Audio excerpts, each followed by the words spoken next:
Welcome back to Create Wealth Through Franchising podcast and Kim Daly TV. In my studio today, a woman who emailed me asking to be my guest, which I freaking love. One of the very introductory emails she sent to me, something like, here's my story.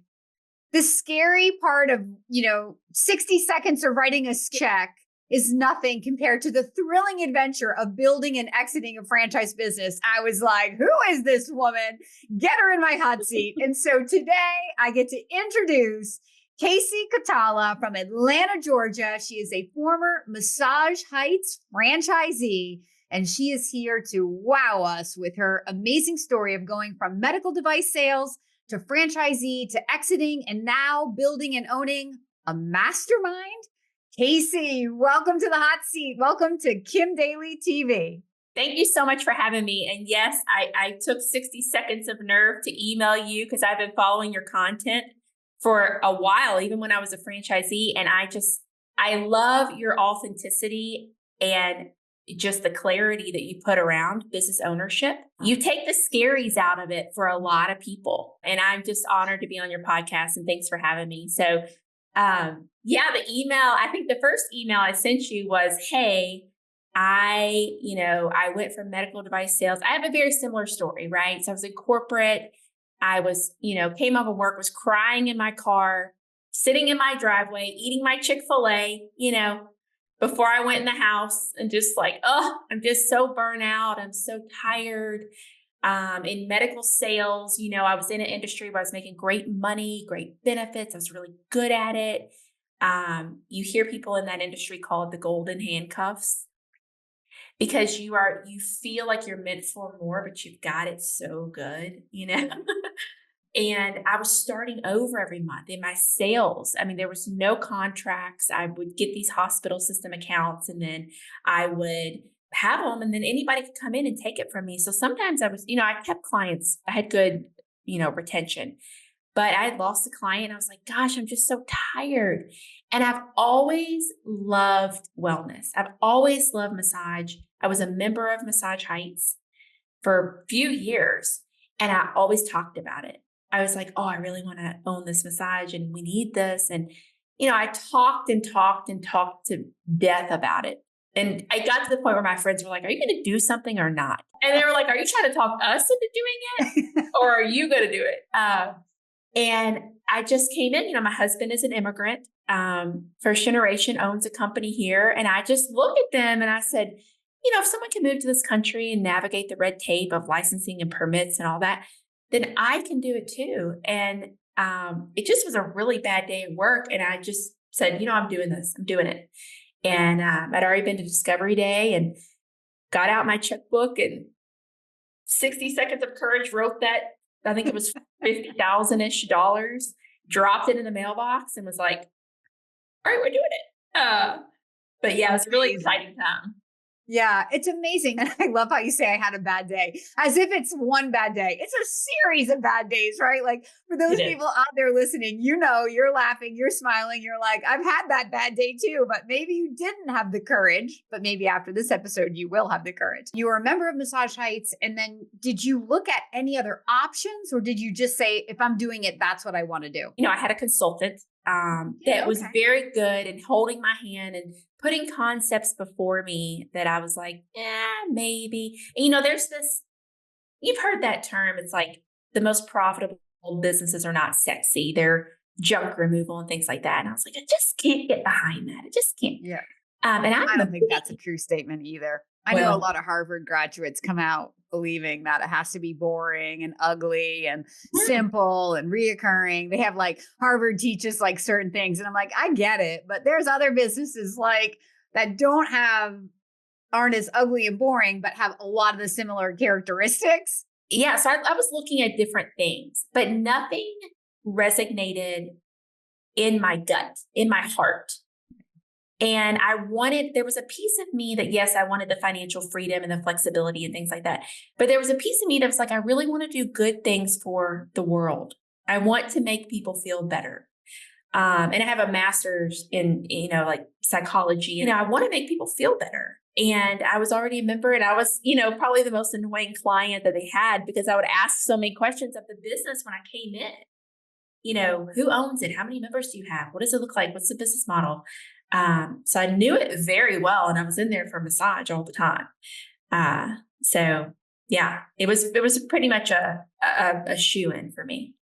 So then you sign your franchise agreement and you're building a brand new store from the ground up, or did you walk into an established business for sale? One of the two things, it was the really bad day at work that pushed me, but also there was a rumor of the other franchisees that owned Buckhead and Brookhaven that they were going to take Decatur. Okay. And I was living in Decatur, Georgia, and it just so happened, I believe in synergy and the universe gives you signs. And they were tearing down an old building and they put up the round, said, new community coming here, new shops. And I kept looking at it and I said to myself, I was like, I cannot ride past, it was a mile from my house. I can't ride past that every day with FOMO, knowing that could have been mine. And so it was two things. I had a sense of urgency because I didn't want them to take it. I had a really bad day at work. And I went into a brand new build it from the ground up, which I don't think I would do again. I would go for a second generation space because that was tough. And we just gotten engaged. We were getting married. We were planning a wedding. And we had all that going on at one time. Well, you know what? That's how life works, though. It's because you were probably in that growth mode of I'm getting married and I'm changing my life that you're so dissatisfied, right? Because everything is like moving and you have momentum and positive over here. And then over here, you feel stuck or stagnant. And so it's like something has to give. And so we know internally that we were made for goodness. We were made to be happy. And I love that you're like, I can't have FOMO because I'm going to drive by this location, 1 mile from my house and be like every single day and be reminded of what I could have done had I had the courage. I mean, girl, you're amazing. I was also coming up in my mid 30s. I was coming into mid 30. My mid 40s now. But there's something that happens to you in your mid 30s, and it's almost like this, I don't want to wake up and be 70 and go, I never tried. I just I can't live with myself. And I also, for me, the most valuable thing to me is my time. Right. Being a franchisee, the money was great. I'm not disputing that. But my time, the time I got in my life and with my baby, I had a baby in 2019. We signed on to do the business, started the build out, had a wedding in 2016, had a baby in 2019, moved, hit a pandemic in 2020, recovered in 2022, sold it in 2024, started a new company just this year. It's been a whirlwind. So take us back to launching the business. Let's talk about some of the life lessons that you learned that made you want to be on my show to inspire other people. Like what is the story in there really for you? What did you learn about yourself or about business ownership that is just inside of you that you want to share? I learned to trust that you are already overqualified for what you think you can't do. And you don't know that until you get into the situation and you see other people that are doing it better than you, and you see other people, as raw as it sounds, that are doing it not the right way. And you fall in the middle, and then you learn and you start to be towards the top and you're playing with the A players. But I didn't have that confidence because I was like, I'm not wealthy. I don't have a rich grandma. I didn't come from a wealthy family. I'm actually from Kentucky. My entire family's there. I'm the only one that moved away. But gosh, I mean, if you need some inspiration, go to a gas station. I always tell people, because all my friends and family come to me and they go, okay, so I'm looking at this franchise concept. What do you think? Or I'm going through this FDD. Tell me what to look for. And I find myself doing some coaching and consulting on the side to help other people become franchisees. And I love that work because I truly believe that if I could do it, anybody can do it. I truly believe that. And I want to help people stand in that power that they can do it. And I go back to the gas station, I'm like, go to a gas station and look at the people that own a gas station. They usually, sometimes, I'm generalizing here, not always, they don't speak the language. They're not from this country. They moved here.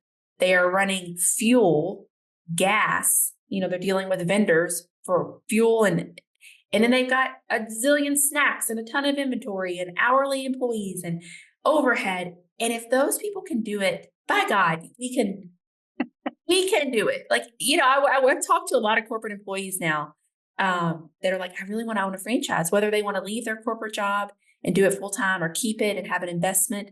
I'm like, you already have the skills. You already have it. That's a great point. Yeah, I have to interject, not to stop you because you're on such a good roll, but it is such a great point. I spend a lot of time reading personal development books and studying why the people who are the wealthiest or the most successful or have the most amount of prosperity, however that's defined, like what sets them apart and the difference between good and great. If that's great and like most of the world is good, right? What's the difference? And most of the difference is they dared to believe in themselves and they found the courage to act on their dreams. Like everybody's dreaming. The difference is just that some people are willing to take a risk and believe in their dreams. And I 100% agree with you. Having ushered thousands of people down the franchise exploratory path over the last 2 decades of my life, watching people go on and be successful, watching people be average, watching people come back and say it didn't work for me, I know this to be a fact. It is not having an MBA. It is not having prior business ownership experience. It is nothing that is external to the owner that drives success. What drives success is already inside of you. It's that gut feeling of, I'm going to figure this out. That's why if I ask franchisors, what's the most important characteristic you're looking for? So many times I hear the word grit. I've made videos on that, right? What does that even mean? What do you think it means? It means you have hustle in you. It means you're willing to get in there and get dirty and get gritty. If it gets challenging, you're not going to quit. That's what it means, right? And that's what you need inside of you, which is already inside of you. If you have that feeling that you're made for more and you just can't spend one more day for somebody else's dream. Yeah. And too, I think a lot of it is, it's grit, but it's, if you can visualize, and I saw some of your content come out the other morning about working on your energy and working on your mindset. And a lot of us do that. We exercise in the morning, do something difficult because it sets the level of stress for the day, right? Your tolerance, we get in the right mindset, we manifest, we do things. And the grit piece comes in because stuff will come along and knock you off your kilter. And you're like, oh, I got to deal with this, right? I got to put out this fire, or something happens that's disappointing. But you take a minute and work through your process. And for everybody, that's different. I have a friend that's a really successful entrepreneur. And he's like, if I'm wearing black clothes, I go put on the brightest clothes and I open the windows and I take 15 minutes and I get out of my state. And then I'm like, all right, let's do this again. And there's that. But then I also think in franchising, you've got to have some humbleness, because a lot of times you're coming into a business where were an expert in medical device. I felt very good at it. But you have to be humble enough to say, teach me, help me learn. And those are the most successful franchisees I've seen. That podcast I started is called No Clue Inc. because I always say I had no clue. I think of things I did in the early stages of being a franchisee. I'm like, why did I do that? That was such a bad decision. And now I'm like, I'll just tell you for free. I'll tell you, don't do this. I'll tell you that. And I call it No Clue Inc. because a lot of us that are business owners, we really have no clue. We're just learning and going along, and with a vision and a dream of like, this is what I want. This is what I want for myself. This is what I want for my people. This is what I want for my family. This is what I want for my community. I think that's a misnomer because so many people think in franchising, it's tried and true. What do you mean you had no clue? Wasn't there somebody there to teach you or tell you? A lot of my stuff revolves around people, hiring people. I had never hired people before. Yeah. I'd never fired people before. Yeah. And I had to learn that. I had no clue sometimes how to handle those situations. Yeah. And they didn't take you under. In fact, tell us how the story ends, making these hard decisions when you had no clue and figuring it out on the fly or on your own or without somebody telling you what to do. It didn't take you under. It made you stronger. It made you better. It helped you build a business. Yeah. And you also, I had my franchise community because in any franchise, it's almost like going to college and you have all these people around you and then you get in your small groups, and I had a lot of really good friends in Massage Heights that we would run things off of and like, hey, I'm thinking about this, I'm thinking about that, because with the co-employment laws, right, their franchisors can't really help you with people and comp plans and things like that. Um, and I had to learn a lot of that from my colleagues. And a lot of that I share forward. I'm like, hey, this is how I handle that situation because it happens to all of us. It doesn't matter if we're running small businesses or some of the people that are in my mastermind group. I mean, they're running multi big global businesses. And we all kind of have the same business challenges. And we all come together, we put our egos at the door and we say, this is what I'm dealing with. Help me innovate, help me think of this in a new way. Can you imagine having stepped out of your corporate job into entrepreneurship versus franchisepreneurship? Where do you have the greatest gratitude for what your franchisor provided for you versus if you were out there like on your own as an entrepreneur? Yeah. Well, so both. I have an interesting perspective because I was a corporate employee, right? And then I was a franchisee. And I really love the support of a franchisor.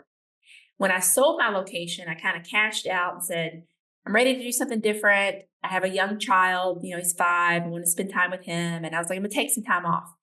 In the meantime, I run up on a really, really strong partnership with a developer that does e-bikes, right? And so my husband is from Finland. And this developer says, hey, we are trying to get this brand out into Finland and Sweden, and we don't have anyone there selling. Well, we also have a business relationship with a warehouser there, right? So we start talking to him, we bring in other partners, and the next thing you know, we have 5 of us that have formed a company called Kafa e-bikes.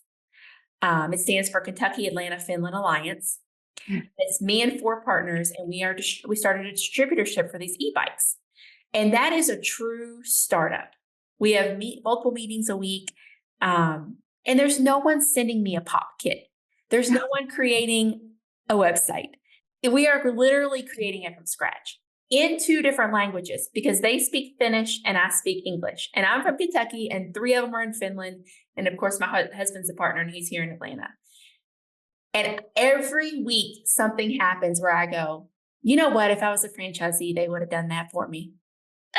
Oh, wow. And so I have a really interesting perspective on both. And I know a lot of people that started up and failed. I know a lot of people that started franchising and they failed.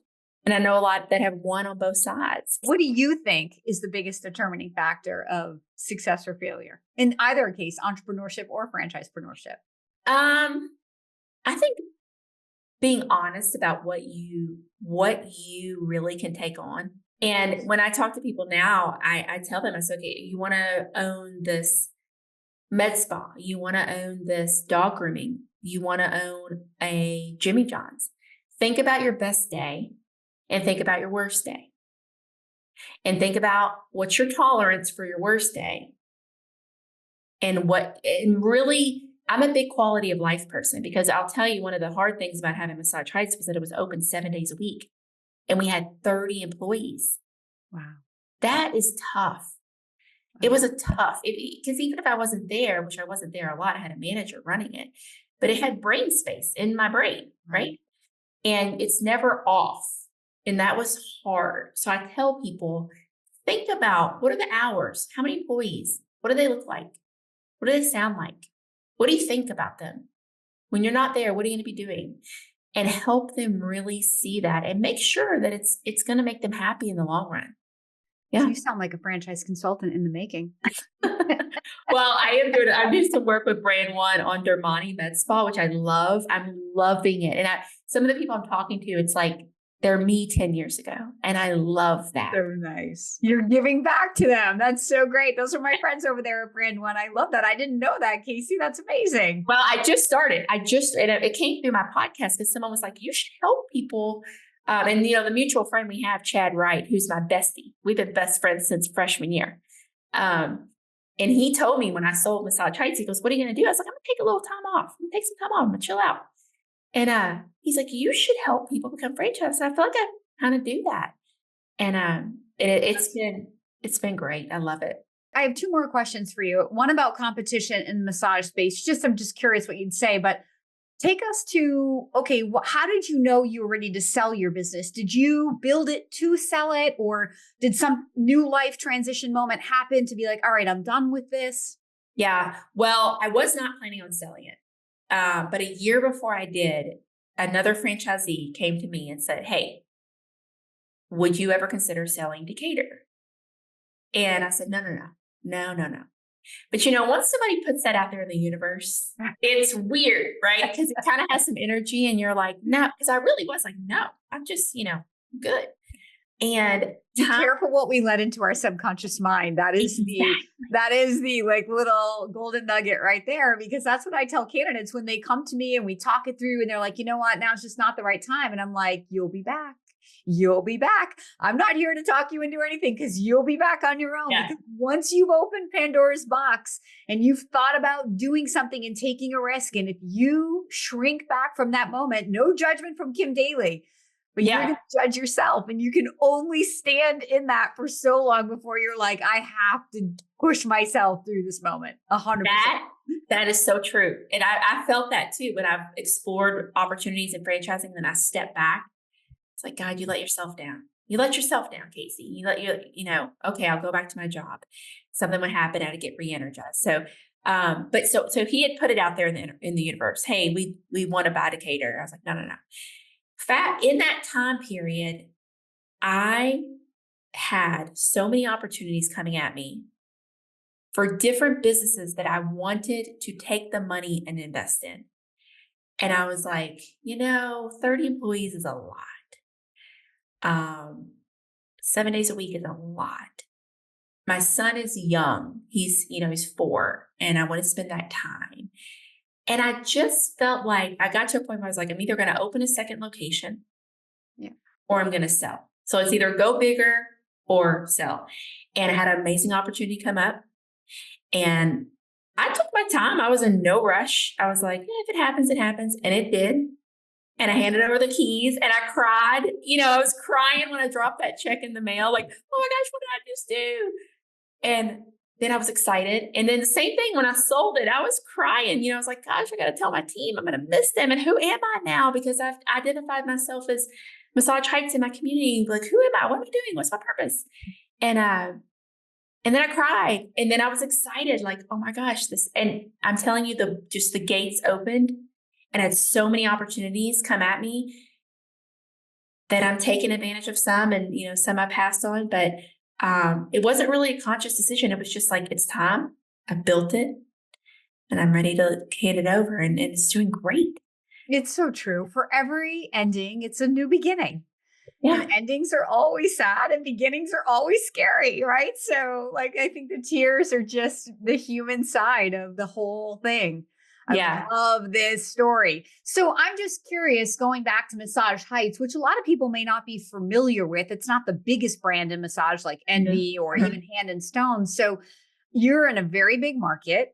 Why? I'm just curious for you, what was the differentiator? Because a lot of people listening may be like, why did she pick Massage Heights? Why didn't, if you were looking to get into massage, why wouldn't you go with the leader, Massage Envy?